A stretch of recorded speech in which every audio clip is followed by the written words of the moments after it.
This is Fire in the Hole with Nathan Lawrence.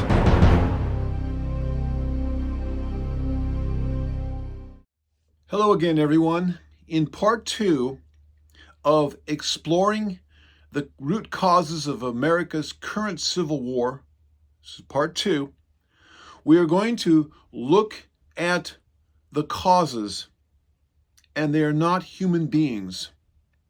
It's not the Democrats or the Republicans or this president or that president or this political leader or that political leader. The enemy is a spiritual enemy.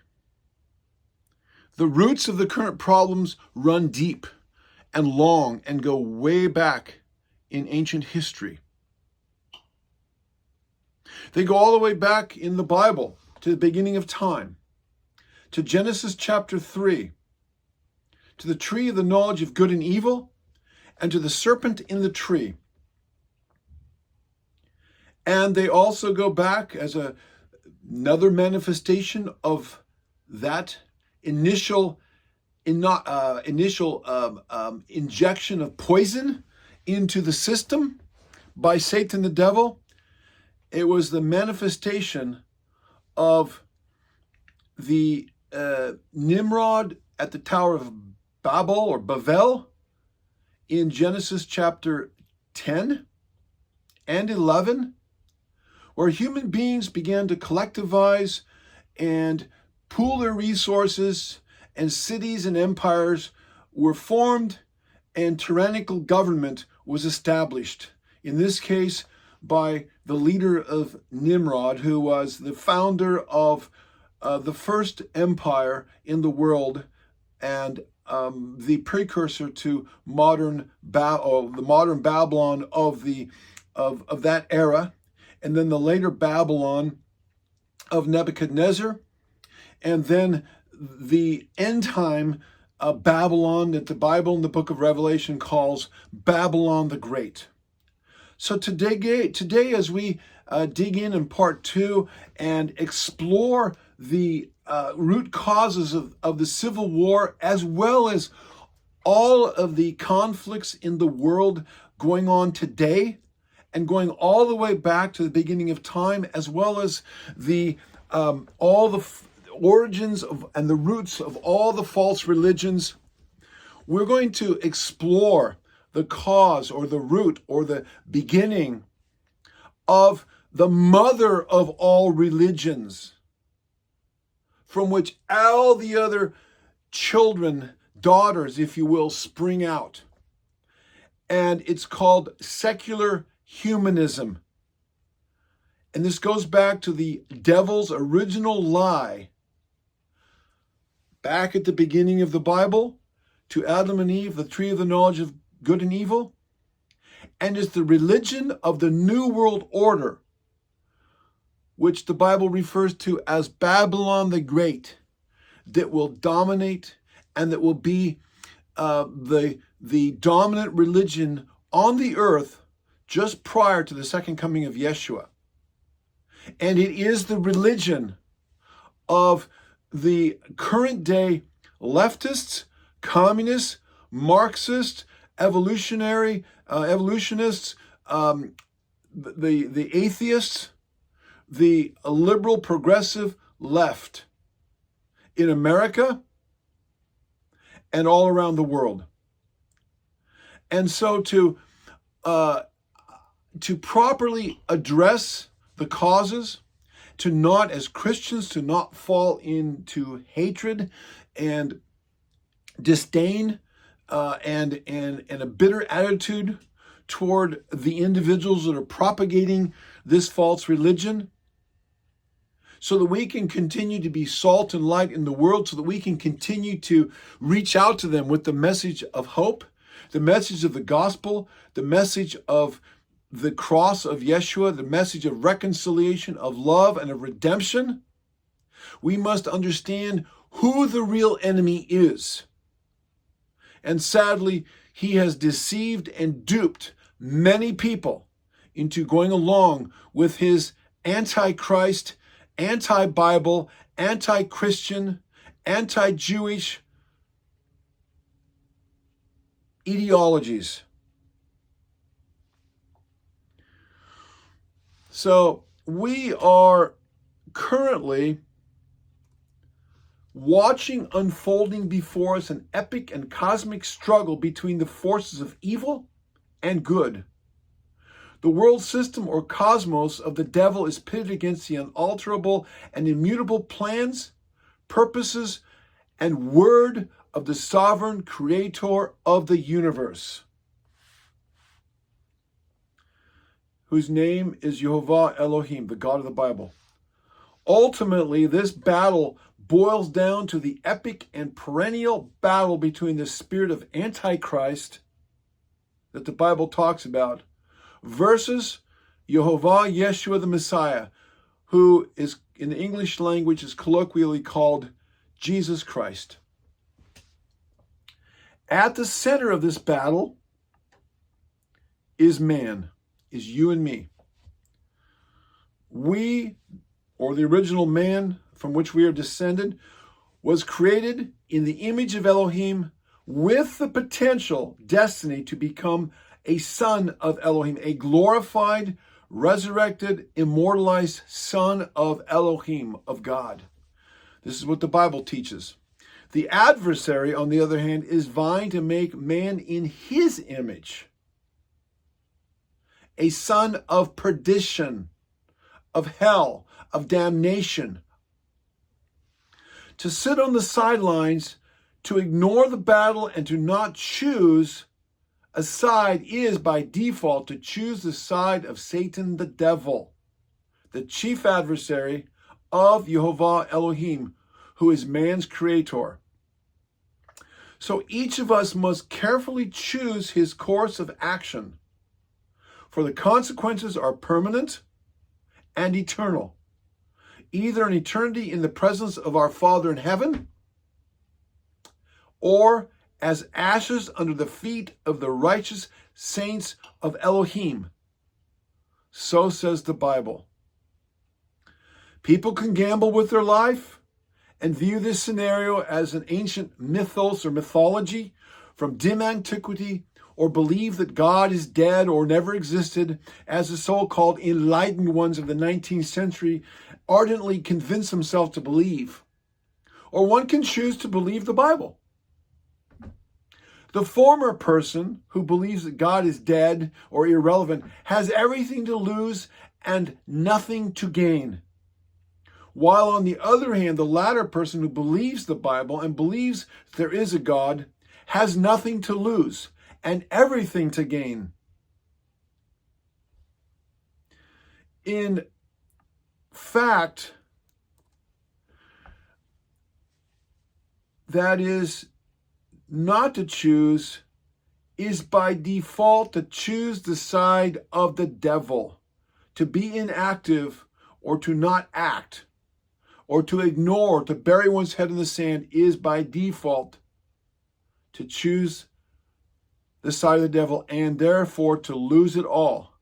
And make no mistake, Satan has proven his track record from the beginning by by always over-promising and under-delivering. Let me say that again.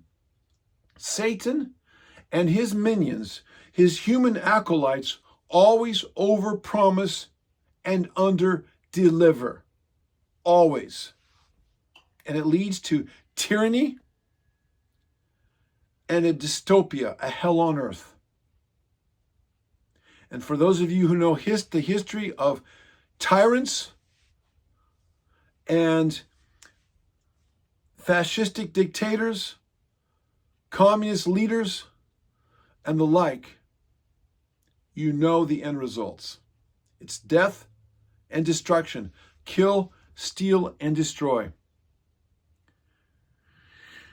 That battle will reach its nexus at the end of this present age, just prior to the return of Yeshua the Messiah, as the Bible long ago prophesied. And the pieces of the puzzle are already falling into place, and a giant picture is forming for those students of the Bible who are awake and alert, who are children of the light and not asleep in the darkness of their own delusions and willing ignorance.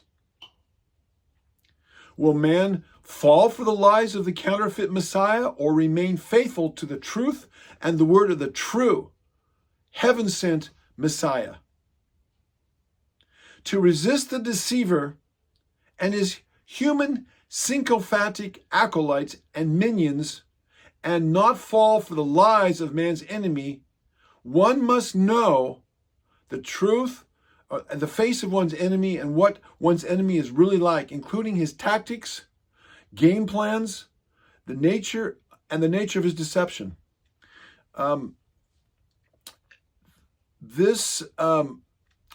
tactics are not new. The lies are the same ones that the enemy has used to woo the multitudes from the very beginning. Woo the multitudes to his side of the battle. The tactics and game plans have remained the same from day one of Satan's illegal incursion into the affairs of God and man back at the beginning of time. What are the lies he will use to seduce man to his side of this cosmic struggle between good and evil, light and darkness, truth and error, life and death? The answers are in the Bible, the word of Elohim. The lies have never changed. The lies of the grand deceiver, to implying his seductive and deceptive trade. The lies, the Bible reveals what the lies are, and they've never changed.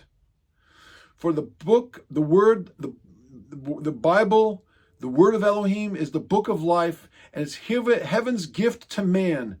It's the one and only how-to manual with instructions how to navigate the treacherous, mine-infested waters of life with all of its snares, diversions, forked paths, distractions, and deceptions.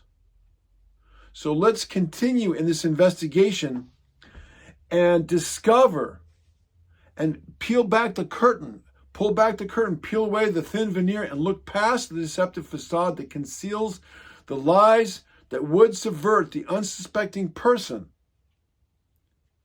to the enemy's side and damn one's soul in the process. Let's now explore the big lie and its origins.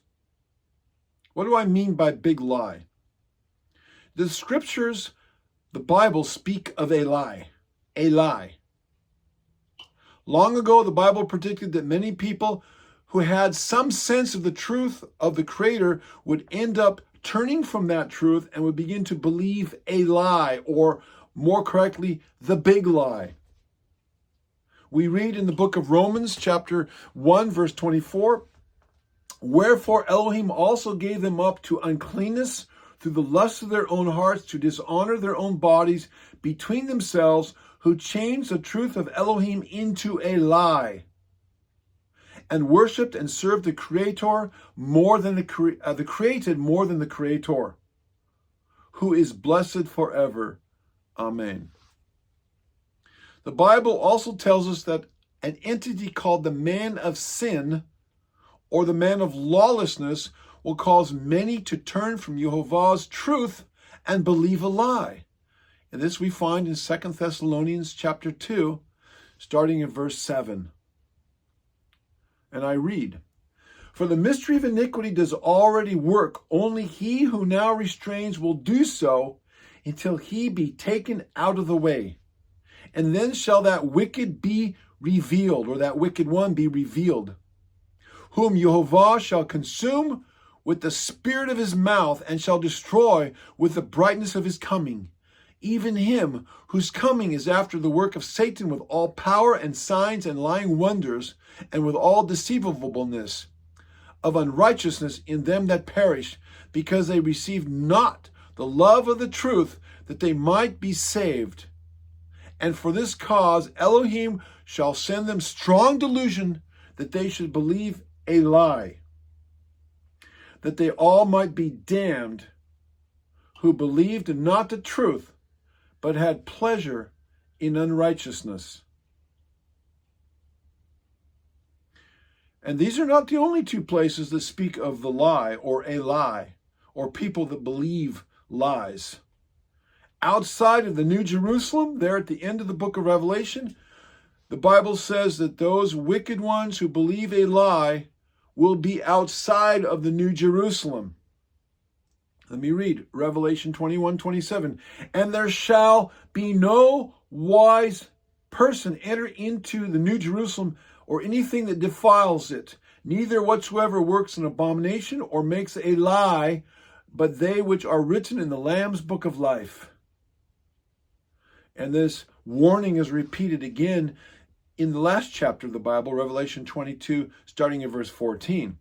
And there shall in no wise enter in it anything that defiles, neither whatsoever works of, that was the previous one, verse 20, chapter 22, verse 14. Blessed are they that do his commandments, that they may have a right to the tree of life, and many may enter in through the gates into the city.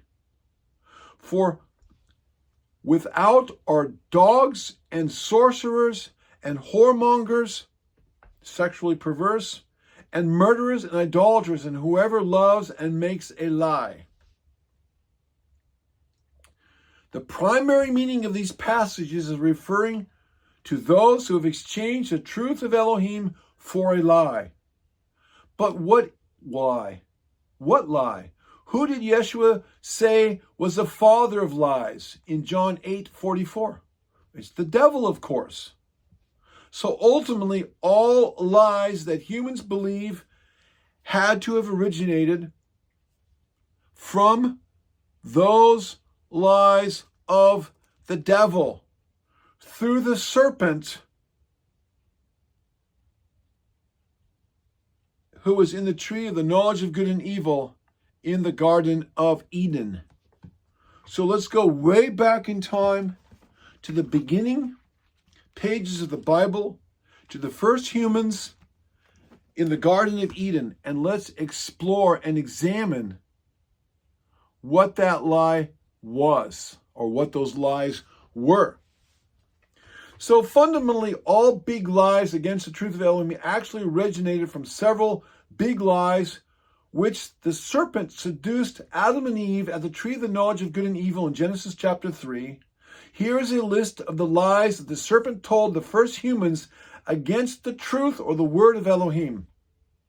And we are exploring again, by way of reminder, what the foundation, what the a starting point of the religion of secular humanism is, where it got its beginning, where it goes back to, what the roots are of all the false ideologies, false religions, false philosophies that the spirit of Antichrist, the spirit of death, is attempting to promote and deceive people into believing. What is the first lie that Satan, the devil, the serpent, told Adam and Eve? He said in Genesis 3, 1 through 4, man has the right to question the truth and the word of Elohim. Man cannot trust Elohim, for Elohim is a liar. Number 2, Genesis 3, verse 4. Sin or disobedience to Yehovah's word does not result in death. There are no consequences and no future accountability for man's sinful actions. That is, there is no ultimate divine judgment against man's sin or disobedience to his creator. Lie number 3. Man can become like God, or equal to God, or become a God. Genesis 3, verse 5. And then the next lie is also Genesis 3, verse 5. I should say, man can become like God by sinning. Let me just add that caveat. Man can become like God by going against the word of Elohim and by sinning, and there are no consequences. Then the fourth lie, disobedience to Jehovah's word by sinning or casting off moral restraints or going into rebellion against absolute or divinely revealed truth brings enlightenment or knowledge. Or to use the Greek word gnosis, enlightenment, and puts one on a level with Elohim. Genesis 3, verse 5. What were the results of man believing the serpent's lies? What were the results? It masked, when men went against the word of Elohim, it masked or justified the shame and the guilt of sin and Adam and Eve, or let's just say to mask or justify the shame and guilt of sin. Adam and Eve constructed a religious system that conformed to the lies of the serpent. Instead of conforming their lives to Jehovah's word and obeying him and his commandments that he gave them, Adam and Eve conformed Jehovah's words to them, to suit them. Let me say that again. Instead of conforming themselves, their mind, their will, and their emotions to his word, they took his word and conformed it to them, to themselves, to their own thinking, their own mind, will, and emotions, when they listened to the lies of the devil and ate of the fruit of the tree of the knowledge of good and evil. The evidence of this is their construction of a suit of fig leaves. And in the Bible, a fig tree is a biblical metaphor, a Hebraic metaphor for Jehovah's Torah word, his instructions in righteousness. And they took these leaves and they made aprons for themselves to cover the nakedness of their bodies, which was the result of their sinning. This was man's first attempt to construct a works-based religion, which colloquially has been called a fig leaf religion. That if I do something myself, I will cover my own guilt and shame. In other words, I don't need to repent. I don't need to get right with Elohim. I can just cover myself up and sweep my sin under the rug, and somehow I will avoid judgment. I will avoid having to make it right. I will avoid having to pay the penalty. Another lie of the devil. So any religion that we construct to conform to our thinking that is in opposition to the word of Elohim is a religion of rebellion against Elohim and is of humanistic origins or humanistic nature or secular humanistic in nature, and is an offspring or an outgrowth or a branch of secular humanism.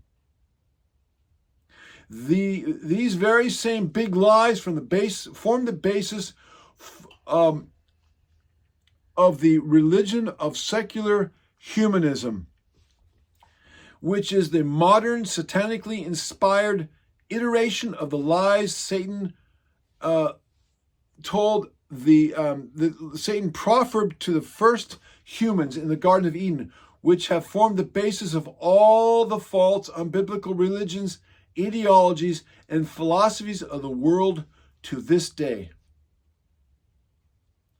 So what is secular humanism, more in understanding it in modern terms? Well, let's first define the words secular humanism. The word secular means relating to the worldly or temporal, but not religious. Relating to the worldly or the temporal, but not religious. In other words, not God-oriented. That's what the word secular means. It means worldly. Secularism is a noun that it means rejection or exclusion of religion and religious considerations. These are the dictionary definitions. So secularism is indifference to or rejection or exclusion of religion or religious considerations. In this case, it would be biblical, Christian, biblical religious considerations. Humanism is an emphasis on secular concerns, a doctrine, attitude, or way of life centered on human interests or values. A philosophy that asserts that the dignity and worth of man and his capacity for self-realization through reason, and that often rejects supernaturalism or divine revelation or divine truth. In other words, man is on the throne of his own life. Man is his own God. He finds the God within, and you don't need a transcendent, supernatural being to whom to answer, or who will judge you, or who sets a standard that you need to follow. Francis Schaeffer, the great 20th century Christian thinker, in his epic writings, called secularism autonomous freedom. That is, freedom from all restraint and especially rebellion against Elohim's or God's truth. We find that in his book, The Great Evangelical Disaster, page 32. At the Garden of Eden, the tree of the knowledge of good and evil, the serpent cunningly presented to Adam and Eve the following concepts pertaining to what we now label as secular humanism. Number one, man can be like Elohim in his current state, or without Elohim. Elohim is a liar and not to be trusted. Trust yourself. If it feels good, just do it. Let your feelings guide you. Experience all that life has to offer, both the good and the evil. Nothing sensual is to be withheld, so do what thou wilt. Again, if it feels good, do it. Seeking human enlightenment and knowledge, seek human knowledge and enlightenment, both good and evil. Paul, the New Testament apostle, describes humanists in 2 Timothy chapter 3, starting in verse 1, and I quote, "This know also that in the last days perilous times shall come.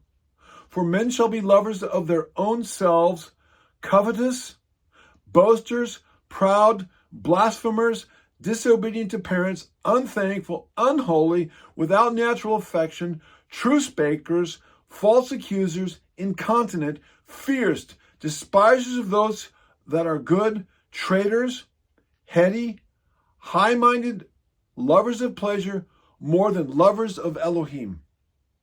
In other words, do what thou wilt. If it feels good, do it. And don't let Elohim stop you. And don't pay any attention to the rules and the regulations and the boundaries that he has set. They mean nothing. Just jump off that cliff, do whatever you want. Let's explore a little bit further the definition of secular humanism. Humanism basically attempts to kick Elohim or God off of his throne and replace him with man. This is man usurping Elohim's authority. Thus, man in his own mind at least is deified and supposedly becomes like God in his sinful state. That is, he esteems to be innately good, which is contrary to biblical truth. Therefore, secular humanism assumes that man in his natural state is good and morally upright instead of being sinful, evil, and depraved, as the Bible clearly teaches. It being assumed that man is innately good, he is now supposedly qualified to be the sole determiner of what is morally good and evil in the universe. Francis Schaeffer goes on to describe secular humanism in this way. I quote, "It is a consensus that stands in total antithesis to Christian truth at every point, including the denial of the supernatural, belief in the all-sufficiency of human reason, the rejection of the fall of man, denial of the deity of Christ and his resurrection, belief in the perfectibility of man, and the destruction of the Bible. With this has come a total moral breakdown." The Great Evangelical Disaster, page 35 and 36. Schaeffer goes on to call humanism a, quote, "a fundamental conflict between the wisdom of the world and the wisdom of Elohim, or wisdom of God." And then quotes 1 Corinthians 1, verses 20 and 21, which says, "Where is the wise? Where is the scribe? Where is the disputer of this age? Has Elohim made foolish the wisdom of this world? For since in the wisdom of Elohim, the world through wisdom did not know Elohim, it pleased Elohim through the foolishness of the message preached to those who believe." So that's the biblical basis for secular humanism. Now let's explore and find out what secular humanists say about themselves and see how that matches up with what the Bible refers or lays out. Doesn't use the term secular humanism, but it lays out the fabric and shows the roots and the basis for modern day secular humanism. The key points of secular humanism are laid out in the Humanist Manifesto number 1, published in 1933 by leading American humanists of the day who were college educators, philosophers, religious leaders including pastors and rabbis, economists, journalists, writers, medical doctors, lawyers, and scientists. And it's called A Blueprint for the Humanist New World Order. And if you go online, you can find the Humanist Manifesto 1. It was published in 1933, and you can confirm everything I'm saying here. They believe there is no creator. Man is an animal, and all life is a product of evolutionary development. Man has no immortal soul, and there's no hereafter. Hence, man has no accountability for his actions, since there is no future judgment. Religion is a byproduct of evolutionary social development, and a new, higher evolved religious philosophy, namely secular humanism, must replace outdated and passé concepts, such as Christianity and Judaism. There are no absolute values.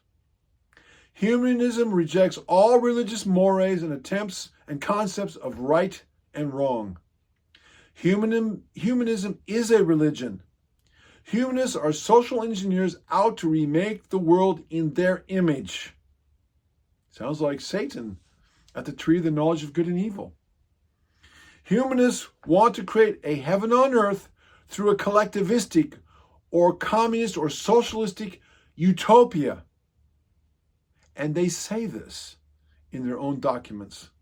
A socialistic utopia or collectivistic. In a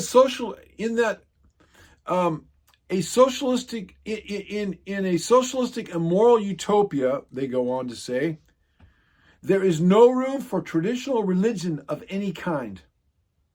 There is no faith or hope beyond this present world. How sad. There can be no restraints put on humans in their pursuit of sensual pleasure. Thus, hedonism is the order of the day. Wow, what an allurement that is to humans and to the sexually promiscuous. There is an emphasis on living for the moment. Traditional religion and religious expression must give way to a global humanistic one-world religion. Humanists have an eclectic or Marxist view of economics. Now, this is from the bullet points I just read to you are from the Humanist Manifesto number 1 that was published in 1933. But in 1973, 40 years later, the humanists updated their agenda and their constitution and published the Humanist Manifesto number 2 in 1973. They called it an updated blueprint for the humanist New World Order. And basically, we can really say that these are the core tenets of this godless, atheistic, antichrist, anti-biblical religion. And the point I'm trying to make here is that this is the philosophy behind. This is the philosophy behind the modern progressive, socialistic, leftist, liberal agenda and movement that is sweeping across the world, that forms the platform and the basis for the Democratic Party in the United States of America, is behind the United Nations, is behind the World Economic Forum, behind the Trilateral Commission, behind the Council on Foreign Relations, behind the Club of Rome, behind the leadership of the current Catholic Church and the Pope, the current Pope, Pope Francis II, I think he is, and Freemasonry, behind also the religions of, all the false religions of the world, which it is the determination of the humanists that this will give way, all these other religions will eventually give way to what the Bible really refers to as Luciferianism, or the religion of Satan, which we read about in Revelation chapter 13 and Revelation 17 and 18. It's really a worship of Satan the devil, the Antichrist. That's ultimately what this will give way to as prophesied in the Bible. This is just a step in that direction. So all of these isms that we have mentioned, including the Democratic Party and their platform, are steps in that direction. So anyway, and the current presidential election that just transpired several days ago, as I make this video here in the United States in November of 2024, was a civil war and a battle. Not that the conservative or the Republican side of things is perfect. It is not. It is a garden with many, many weeds in it, and maybe almost as many weeds as plants. But the vegetable garden on the Democratic side is a total weed patch. At least the Republican Party has not denied God and Christianity, and is not on record for wanting to kill off the next generation through abortion and promoting all kinds of evil agendas against humans. That's a whole nother discussion. And for those of you that will open your eyes up, you will see and understand exactly what I'm talking about. Get past the rhetoric, past the lies, and look at the fundamentals. So the Humanist Manifesto, which I said was an update, and by their own admission is an update of the Humanist Manifesto 2, is an update of the Humanist Manifesto 1, goes on to tell us that humanists believe that traditional theism, especially faith in the prayer-hearing God assumed to live and care for persons, to hear and understand their prayers and to be able to do something about them, is an unproved and outmoded faith. Salvationism, based on mere affirmation, still appears as harmful, diverting people with false hopes of heaven hereafter. Humanist Manifesto goes on to say that there are no absolutes. What humans believe today may change tomorrow. That is, they believe in moral relativism.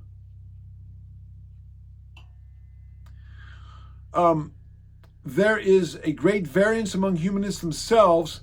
Some are theistic, others are atheistic, some are soft socialists, while others are hardcore Marxist socialists. So we need to make that little statement here. Don't want to paint too broad of a brush here. Traditional moral codes and newer irrational cults to meet the pressing need of today and tomorrow. false theologies of hope and messianic ideologies substituting new dogmas for old cannot cope with existing world realities. They separate rather than unite peoples. That is why there is no place in the New World Order for Christianity and Judaism, and why these religions must be abolished.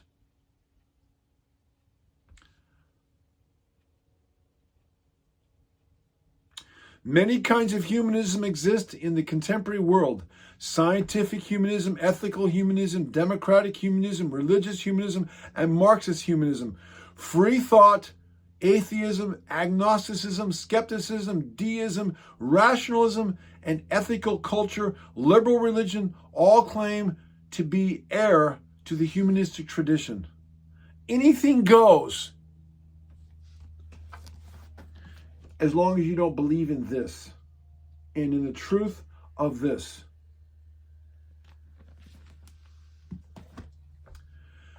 Traditional religions, the Humanist Manifesto 2 goes on to declare, engender dependencies and are escapisms. Humanists want to preserve the best ethical teachings in the religious tradition of humankind, many of which are shared in common. So this is where the idea of all paths, all religious paths, lead to one place. Pick out the best points of each religion, but of course, including Christianity, but leave out the concept of sin. Leave out the concept of the cross, of Jesus or Yeshua, the Messiah, salvation by grace, repentance, the one true God, the Torah law, his commandments, immortality, judgment. They've eviscerated the message of the Bible, and they pulled out things that sound good, but still damn your soul if you follow those things and those things alone and reject the rest of the truth of the Bible.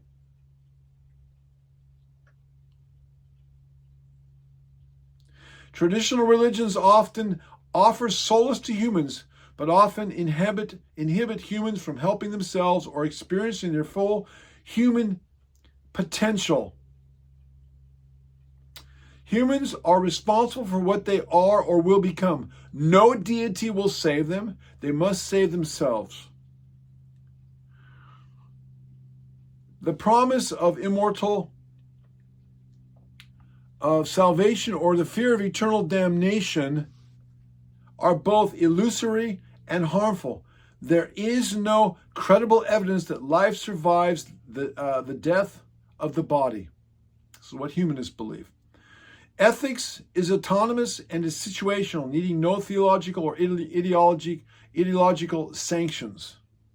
Reason and intelligence are the most effective instruments that humankind possesses. Humanists affirm that the preciousness and dignity of the individual person is a central humanist value, end quote. This is their own quote. On the one hand, yet uphold the right to abortion. That's kind of oxymoronic. Yes, uphold human rights, but kill your children. Kill your baby. Yeah, what right does the baby have? None.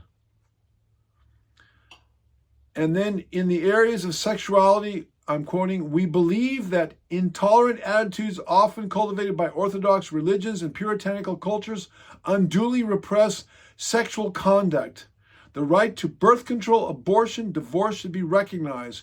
While we do not approve of exploitative, degenerating forms of sexual expression, neither do we wish to prohibit by law or sanction sexual behavior between consulting adults. The many varieties of sexual exploration should not in themselves be considered evil. A civilized society should be a tolerant one. Short of harming others or compelling them to do likewise, individuals should be permitted to express their sexual proclivities and pursue their lifestyles as they desire. Moral sex education for children and adults is an important way of developing awareness and sexual maturity, end quote. They go on to say, humanists affirm one's right to die with dignity, one's right to suicide or to practice euthanasia. Humanists are committed to an open and democratic society which they call participatory democracy. Notice, I add, how America's political leaders are constantly talking about spreading democracy around the world. Karl Marx states in his book, A Communist Manifesto, that democracy is but a step on the road to total communism. Notice that they call America a democracy. America is not a democracy. It is a democratic republic. The Pledge of Allegiance doesn't say to the democracy, but to the republic for which it stands. There is a big difference between a democracy and a constitutional republic that then is also, has democratic elements. This is because the Democrats, or those that follow humanism, want to get rid of the U.S. Constitution, which has its roots in the Judeo-Christian ethic. But that's another discussion. Humanists believe in the right to universal education. Humanists are critical of all sexism or chauvinism, male or female. Humanists, quote, deplore division of humankind on nationalistic grounds. That's why they cannot stand the phrase, make America great again. That's why they don't want borders, national borders. That's why they don't want a national language. That's why they are trying to destroy our natural culture. Borders, language, and culture, they are against. That's why they are against patriotism. That's why they are against all those that want to put America first. They want to erase the borders and bring in a new world order where there are no borders, and you've got a ruling elite of socialist, Marxist, secular, humanistic, God-hating atheists ruling everything. And eventually, as the book of Revelation reveals, turning the nation or the world into a fascistic dictatorship that is ruled by an oligarchic junta or cabal of the business leaders, the heads of oligarchic corporations, and government leaders. It's Hitler's Germany, fascistic Germany, on a global scale. That's what this is. And yet they blame the patriots for being fascistic. They want to turn us into a neo-feudalistic society with the ruling elite at the top. And that's exactly what you see in China. That's what you saw in the former Soviet Union, the Communist Party at the top, and all the rest of the people at the bottom who were the peasants, who were given just enough to live on, given just enough freedom, but were held in place by fear and in bondage. Again, that's another discussion. For those of you that studied the former Soviet Union and have heard the people who came out of that system, or for those of you that understand what's going on in North Korea to this day, in Cuba, Venezuela, is in Islamo-fascist nations like Iraq and Iran, and to a large degree in Saudi Arabia and other places, you understand that this is still going on today. They believe that the world community must renounce and the resort to violence and force as a method of solving international disputes. This is to be done by the development of the arts of negotiation and compromise. Yeah, right. The world community must engage in cooperative planning concerning the use of rapidly depleting natural resources. The planet must be considered a single ecosystem, hence the green agenda. World poverty must cease. The wealthy nations must give economic aid to the poor or developing nations. Extreme disproportions in wealth, income, and economic growth must be reduced on a worldwide basis. That's a quote from the Communist or the Humanist Manifesto. Well, yes, they believe that, but it's we, the people, that have to share our wealth and our resources. It's not the multi-billion and trillionaires that have to do that. It's us. We have to give. We have to sacrifice. They're not giving up their yachts or their planes or their jets or their islands or their chateaus or their mansions or their wealth. No, it's we, the people, that have to give that up. And they're going to steal it every way they can, by hook or by crook, by inflation, by taxation, and every other means that they can take from us and give to their cronies. But again, that's another discussion.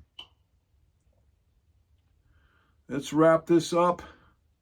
We're almost finished. What are some of the modern manifestations of secular humanism? The first Humanist Manifesto was signed and published in 1933. Although many of the ideas proposed therein were considered too avant-garde for mainstream, largely still Christian America at the time, we can see that subsequently many influential organizations and individuals picked up on and began to promote the secular humanistic ideas presented in the Humanist Manifesto number 1 in 1933. Since then, these people and organizations have used their power and influence and wealth to re-engineer American society along secular humanistic lines. Here is a brief list of humanistic ideologies and some noted humanist sympathizers and some of the organizations they founded. Karl Marx, the father of modern humanism. Charles Darwin, the modern father of evolution. Albert Einstein, the physicist. John Dewey, the father of modern public education. Bertrand Russell, philosopher and mathematician. B.F. Skinner, the prominent psychologist. John Kenneth Galbraith, the economist, the father of modern economics. Isaac Asimov, scientist and writer. Margaret Sanger, the founder of Planned Parenthood. Marlon Brando, the actor. Frank Lloyd Wright, the architect. Luther Burbank, the botanist. Ted Turner, media mogul. Betty Friedan, the feminist. Margaret Kuhn, the founder of the Grey Panthers. Kurt Vonnegut, the writer. Gloria Steinem, feminist, were all humanists. Many were or are members of the American Humanist Association or have been voted Humanist of the Year. The founders and leaders of Planned Parenthood, the ACLU, the National Education Association, National Organization were all or are humanists and socialists. Most liberal religious organizations such as the Unitarian Universalist Association, liberal mainline Christian denominations hew to a deistic humanistic philosophy. Other socialistic humanistic organizations include the Green Party, the NAACP, the AFL-CIO, the Democratic Party, the United Nations, the World and the National Council of Churches, and Amnesty International. Liberal activist judges, most politicians, most major media outlets, most colleges and universities are oriented philosophically with the ideas of secular humanism.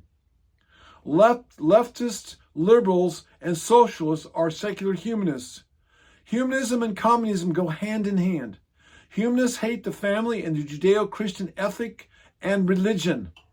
Humanists are behind anything that destroys the family, the Christian religion, and in favor of that which promotes sexual perversion, undermines traditional values, including the family and marriage and male and female genders.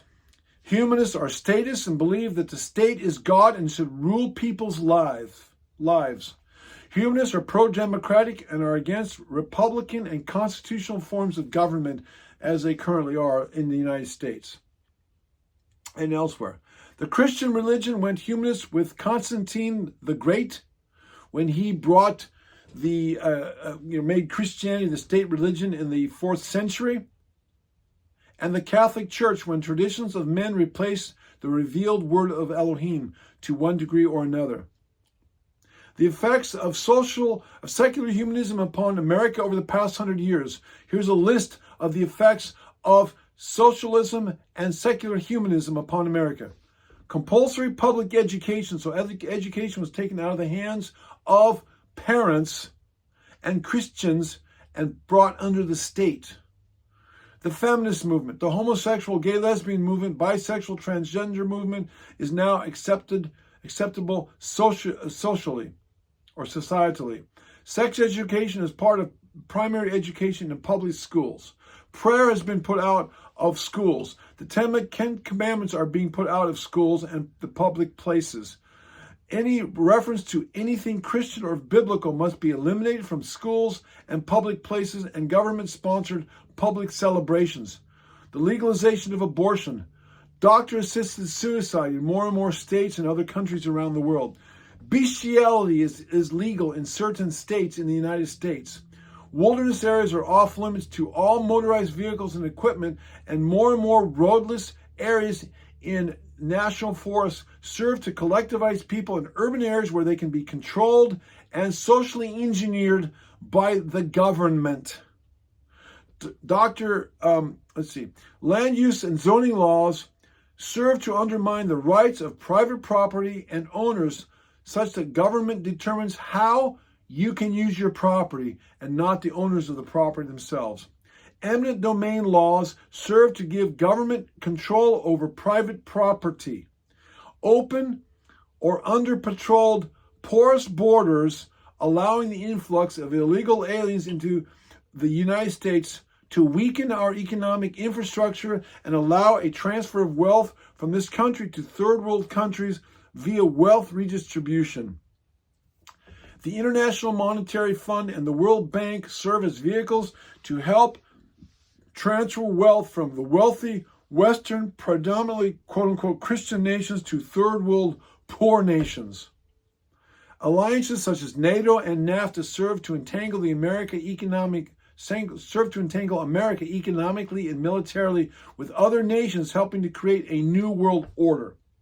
All welfare programs, government subsidies, social services, government health care, social security, nationalized medicine are all socialistic in nature and contribute to the religion of statism, where secular government becomes like a god or big brother in providing, or a nanny in providing its citizens with all their needs from cradle to grave, the nanny state. And then animal rights activism, where animals have the same rights as humans. So this is the end of part 2 in our discourse and discussion about secular humanism and the Civil War, the fundamental aspects and the roots of the Civil War that is going on in America and elsewhere around the world. So we're going to go into now part 3, the development of humanism in the Bible. We've laid out the roots of humanism and where it stems from, what the origins are, and the modern manifestations of humanism. Now we're going to take a closer look at Satan, the devil, as the first humanist, and what his agendas are in the Bible, and how secular humanism manifested itself in the Bible after the fall of man in the Garden of Eden, and then how it has manifested itself in the religion of Rabbinic Judaism and mainstream Catholic, Orthodox, and Protestant Christianity. You don't want to miss this one. This makes it very relevant if it already hasn't been made so to each one of us. Where we live, what we believe, the churches we attend, and the theologies and traditions, religious traditions to which we adhere. It is time to come out of the Babylon of secular humanism and identify and then its tentacles in all areas of our lives, and then to begin to extricate by the grace of Yehovah Elohim from these tentacles that have created idols in our lives and false belief systems. Stay tuned for part 3.